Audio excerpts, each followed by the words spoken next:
Women are getting more diagnosed than they used to.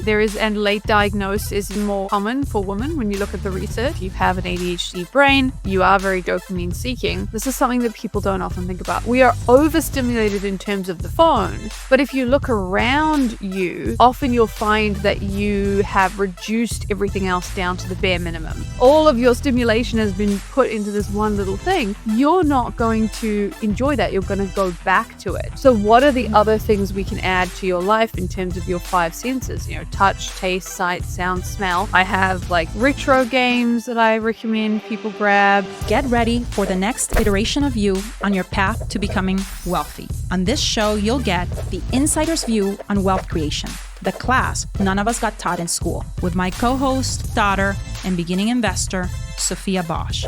And now, let's get started. Welcome to the Becoming Wealthy podcast. I'm your host, Michelle Bosch, my co-host, Sophia Bosch. Sophie, we have an amazing guest today. I am excited for you to meet her. She is the founder of a company called Unconventional Organization, and she actually supports professionals, executives, entrepreneurs with ADHD. I know that that is something that in your generation, actually, we see a lot of diagnosis, from peers, classmates, friends. But this is something that is also happening, to adults, and it goes undiagnosed for many years. And so we have as our guest today, Skye Waterson. How are you, Skye? Welcome to the show. Hello, thank you for having me.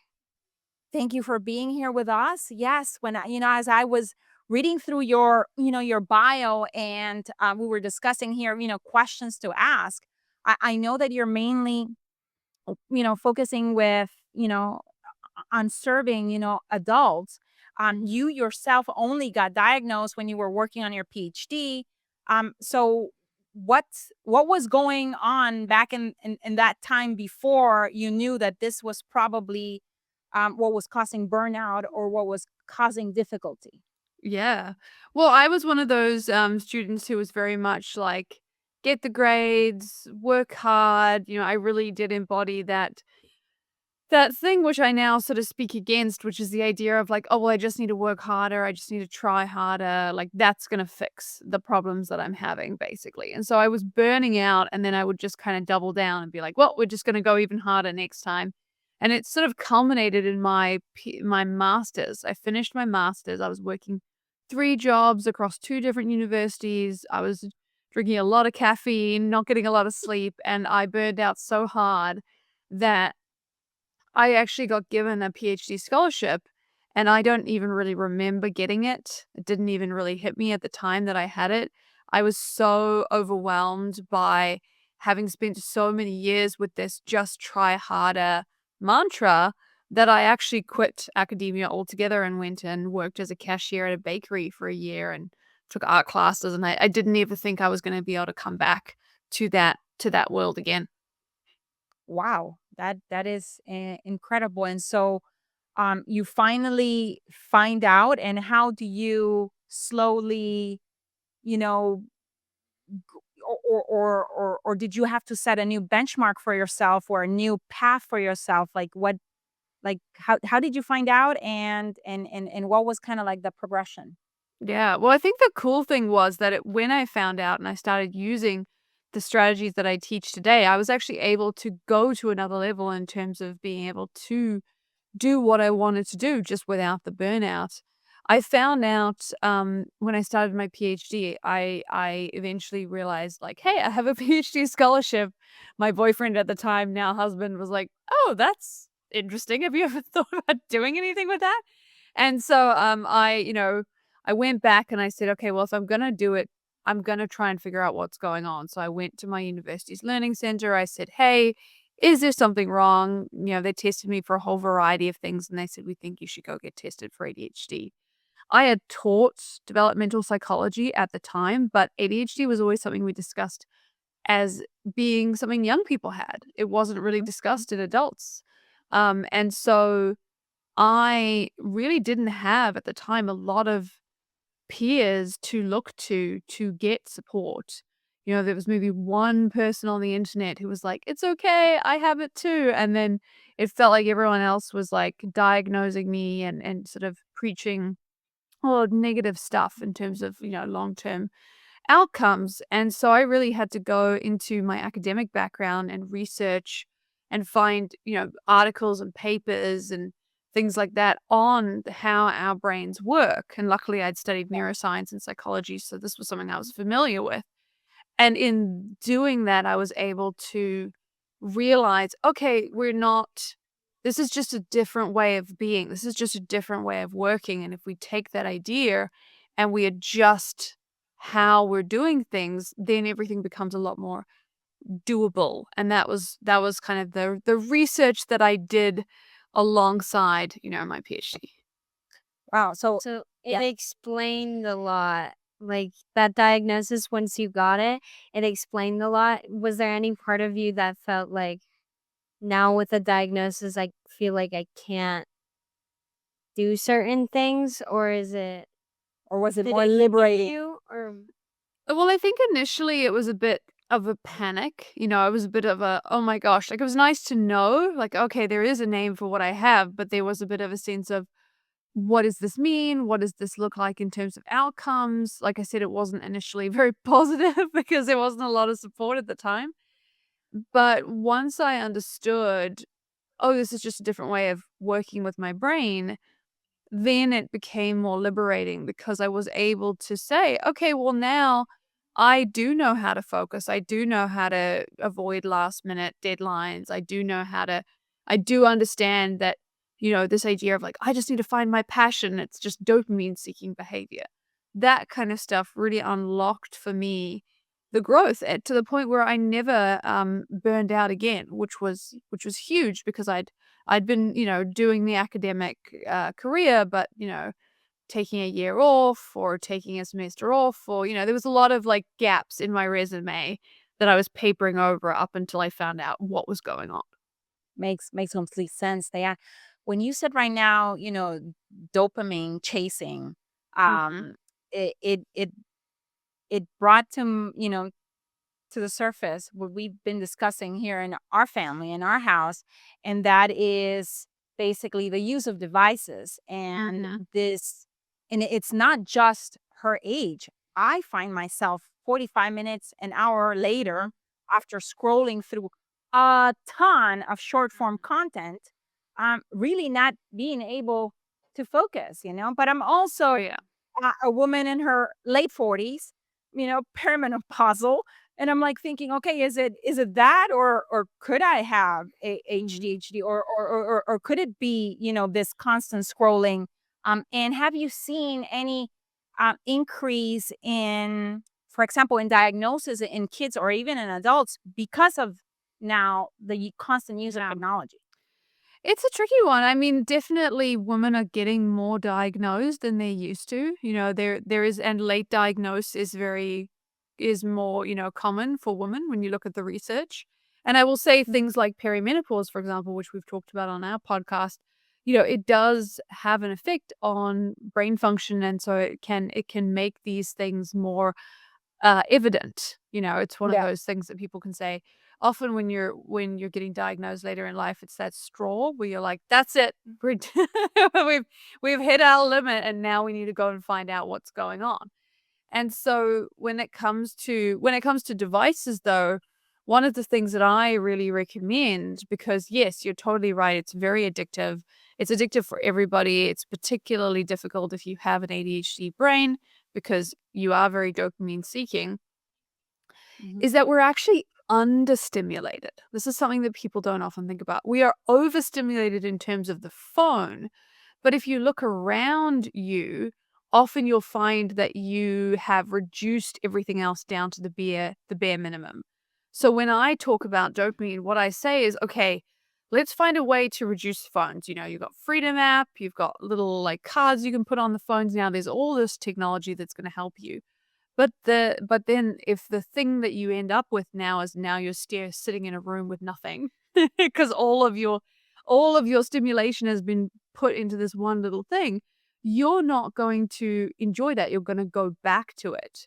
So what are the Mhm. other things we can add to your life in terms of your five senses, touch, taste, sight, sound, smell? And I often recommend that people increase the things around them. So I have like retro games that I recommend people grab. We've got scents and touch things that they can use, or music, different kinds of like physical activities, like all of these things that we used to do before phones actually, and now we've sort of lost. Mhm.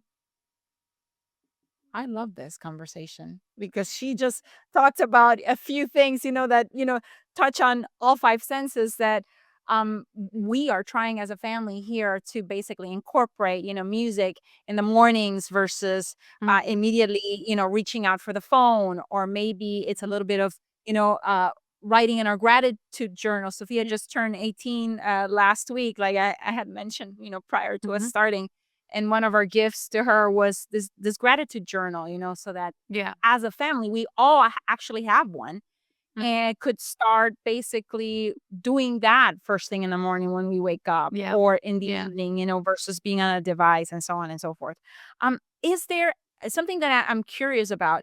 Is there a difference in symptoms uh from an adult to children, or am I overgeneralizing?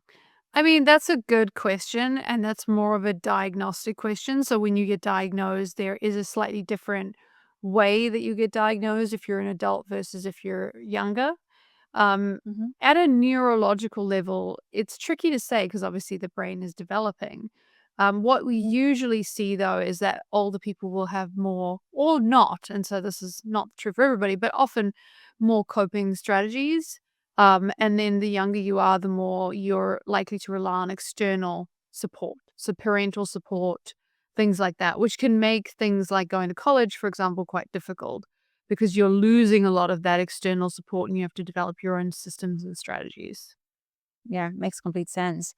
Did you have a question? I know that you had mentioned something else. Uh, Yes. So when you start working with business owners or Mhm. other entrepreneurs that have ADHD, um do you find that there's like, I mean, people are all going to be different, but what are like the pros that you see that help them in the business, and what are the cons that Yeah. should- Yeah, that's a great question. And I think that, there are a lot of like, we're all different, but, if you've got ADHD brain, you're more similar to other people who have that than different, and so the strengths are, creativity, creative thinking, out of the box thinking. So, while other people might iterate around the mean, kind of making slight adjustments to something.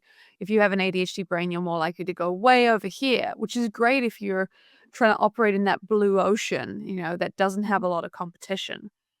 The impulsivity can also be a positive thing. So you'll take action. You'll be like, right, this is happening. And then it just happens. Hyper focus plus action can be a very powerful combination if it's working for you. And then on the other side, what I tend to see is, especially once you've got a stable business, impulsivity can become a problem. We can set little fires in our own business just because because because you're bored. you're bored because things are working, and you're like, what if we did a conference in 3 months? There's like all these things that people will do. Um and so stability can be a tricky thing. And then also, especially once you've grown, it's that delegation piece. How do I actually give away pieces of the business, especially when you're somebody whose brain is, how you did it is like a little secret you don't want to tell anyone because it was a patchwork of late nights and, caffeine and a whole bunch of other things. And so now someone's coming to you and saying, right, it's time to build an SOP doc and you need to delegate, et cetera, et cetera. And that can be a really tough transition for a lot of people. Yeah, and like if an entrepreneur, that knows that this is how their brain operate, came to you and said, okay, how Mhm. can I basically stop almost like sabotaging the next level of growth for my business, because what brought me to this point is not going to get me to the next point. Like, what are the first things that you help that entrepreneur do, to start, scaling a business, or Yeah. like you said, even the hiring process, how to go about it and how to delegate? Like, what are some of the things Mhm. that you help them do? Well, the first thing is I help them prioritize so they're not drowning in a million fires. I actually give that away. So if you guys message me, you can message me, becoming on Instagram at Unconventional Organization, and I'll give you the whole playbook for how to do that. But the first thing we want to do is go, okay, what is truly urgent? So we go through how to tell. I have a metaphor called waiting room metaphor. So if your day went sideways, you were in a waiting room, you were on your phone, what would you still have to do that day? If you're like, this is the day I'm in this waiting room, that's going to happen. What would you either have to finish, or you'd have to message someone and say you couldn't do it tomorrow because you're not prepared. Like, that stuff is urgent. Everything else is not truly urgent for today. And I've had worked with many, many business owners at this point, and everyone ends up with 5 or less, regardless of whether they think they had 200 at the beginning. So Mhm. that's the first step. We create space. Then we look at your 80/20. What is the 20% thing that's going to give you your 80% return in your business growth? A lot of times that thing is a little bit mundane. It's not necessarily the shiniest thing. And so the next conversation we have then is, how do we get you to do it? I teach a step into focus routine. It helps remove a lot of resistance. It works on the reasons we don't do things. It's too boring, too confusing, emotionally vulnerable. And then from there, it's okay, how do we build this out so that other people in the team can use it and it's not going Mhm. to overwhelm you? Yeah, makes absolute complete sense. You could relate to some of that, right? Even, as a student or a, entrepreneur as well. She's got her little real estate business going, and finds herself really, with lead gen, marketing to sellers, marketing to buyers, and then not really being able to prioritize what, Oh, yeah. Yeah. give me the bang for my buck right now, and so Mhm. on and so forth, or get me closer to closing a deal. Um, so I wanted to ask you, like, so now you've worked with a lot of entrepreneurs, you know, with a different brain. You've gone through a period in your life where you were set going one path, and you find out, you have ADHD, and you create this new path for yourself.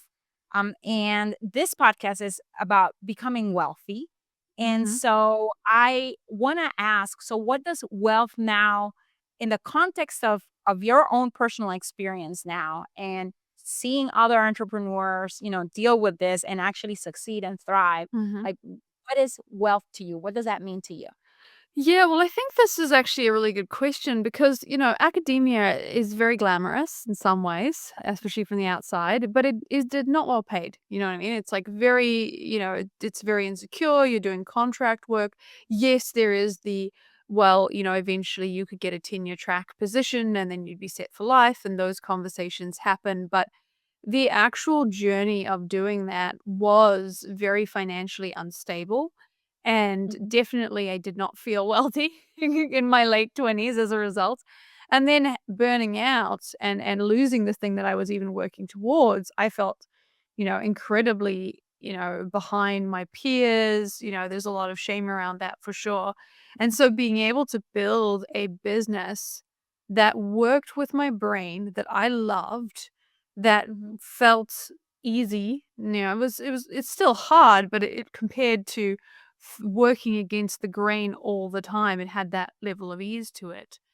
Versus And stepping into the flow, yeah, you were against exactly. the flow. Yeah. Exactly. Stepping into the flow, and then having that result in financial stability, not just for me, but for my family.